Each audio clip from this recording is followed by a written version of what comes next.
Audio Jungle.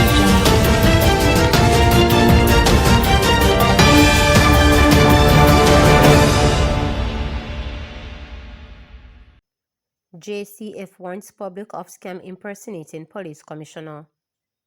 Members of the public are being alerted of an ongoing online scam whereby individuals are impersonating the Commissioner of Police, Dr. Kevin Blake, on WhatsApp.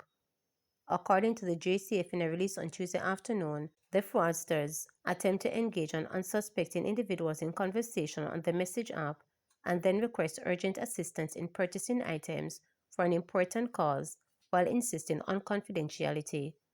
If attempts are made to call the number, the scammer claims that the commissioner is in a meeting and unable to take the call.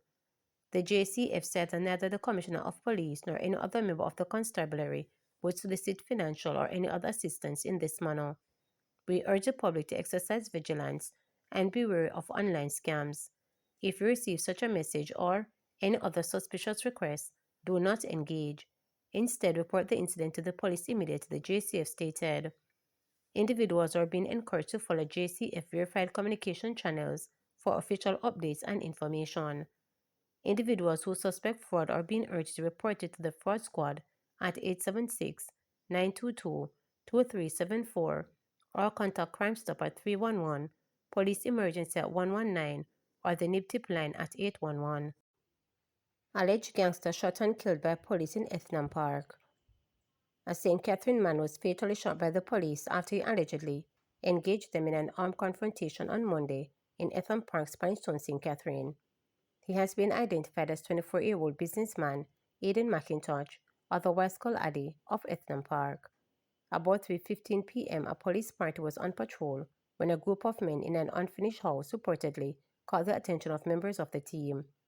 The police disembarked the marked service vehicle and approached the gathering, and the men dispersed and ran into different directions. McIntosh was pursued, and he reportedly brandished a firearm and pointed it at the police. The police reportedly took evasive action and fired, injuring McIntosh. He was taken to the Spanish Hospital where he was pronounced dead. A Glock 27 pistol affixed with a magazine containing 5 rounds was reportedly taken from McIntosh. The police say McIntosh was a member of a gang in the parish. The Independent Commission of Investigation has launched a probe into the matter. Former charged with murder of St. Thomas woman. A St. Thomas farmer has been charged with the murder of 28-year-old Rashni Bonfield, otherwise called Danisha, whose body was found in a gully in the parish on January 27. He is 49-year-old Cecil Stewart, otherwise called Grubber, of Golden Valley, Whitehorse, St. Thomas. Bonfield was last seen alive on January 26, about 3:30 p.m., when she left her home to visit a neighboring community. Later that day, a resident discovered her handbag and cellular phone abandoned along a roadway near her home. Bonfield was reported missing, and on January 27, a search was conducted in the community by residents, which led to the discovery of her body in a gully. On January 28, Stewart turned himself in, accompanied by his attorney, and reportedly confessed to the crime. He was formally charged with murder on January 30. Crime Officer for St. Thomas Deputy Superintendent of Police Maxine Bernard commended the collaborative effort between the police and the community that led to Stewart's arrest and charge. This swift breakthrough was made possible through the hard work and diligence of our investigating officers and the concerned residents of Golden Valley. The St. Thomas Police remain committed to ensuring justice for Sheena Bonfield and her loved ones. We encourage anyone with additional information to come forward as we pursue justice for Roshni, she stated. Stewart court date is being finalized. Integrity Commission welcomes withdrawal of case against it.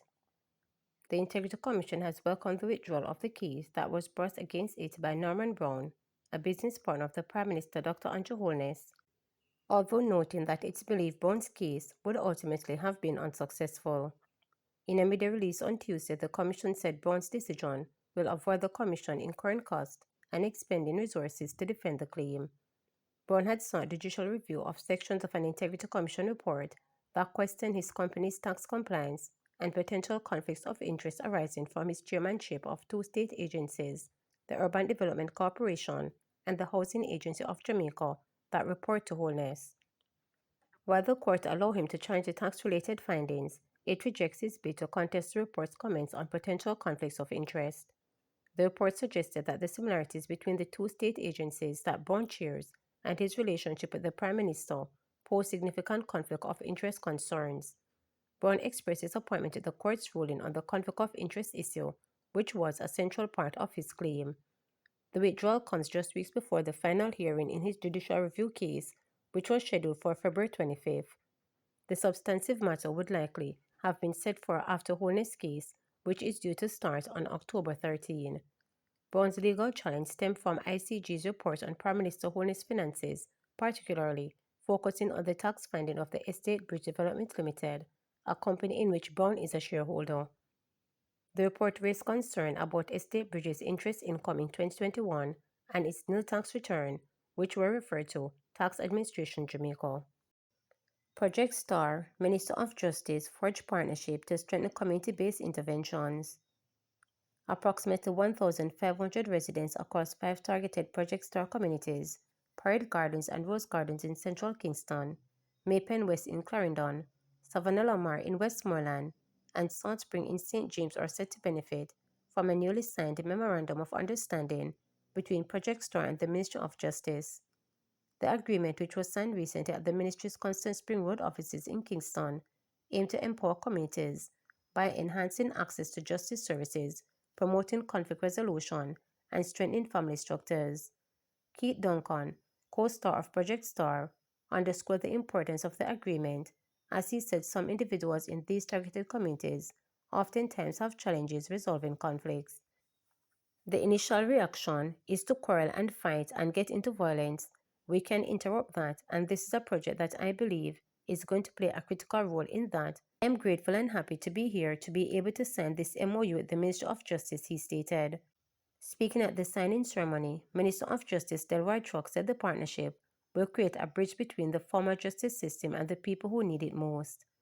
The need for engagement at the grassroots level, particularly with those who are underserved, is important that we reach out to them. Those that are often marginalized, at risk, and trapped in cycles of violence, these individuals need more than just the punitive aspect of the justice system, Chuck stated. They need avenues that focus on healing, reconciliation, and empowerment. They need opportunities for restorative practices that are not only address harm but prevent its recurrence, he added.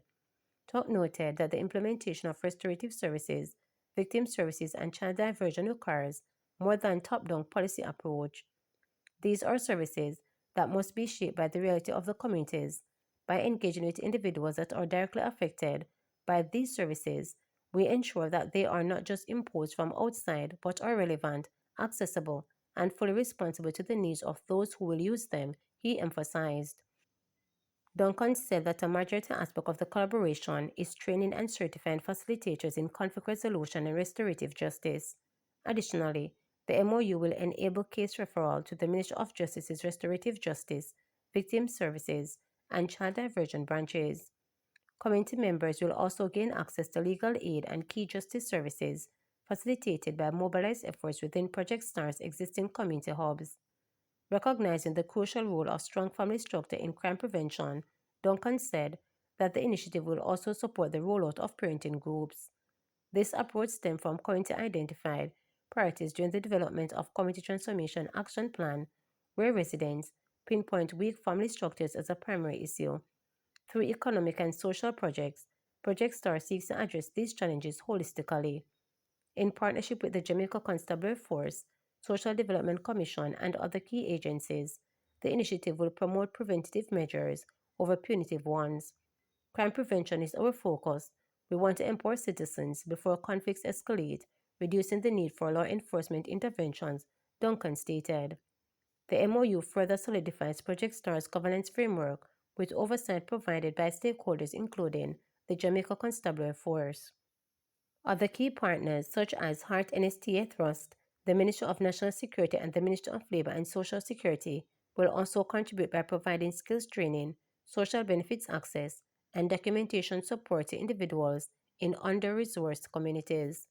Duncan said that Project STAR remains committed to strengthening communities by fostering dialogue, accountability, and reconciliation. As the program expands, the partnership with the Ministry of Justice is expected to be a vital tool in promoting sustainable change and ensuring that every community in Jamaica has the opportunity to thrive, he added. Remember to subscribe, like, share, and click the notification bell for daily updates.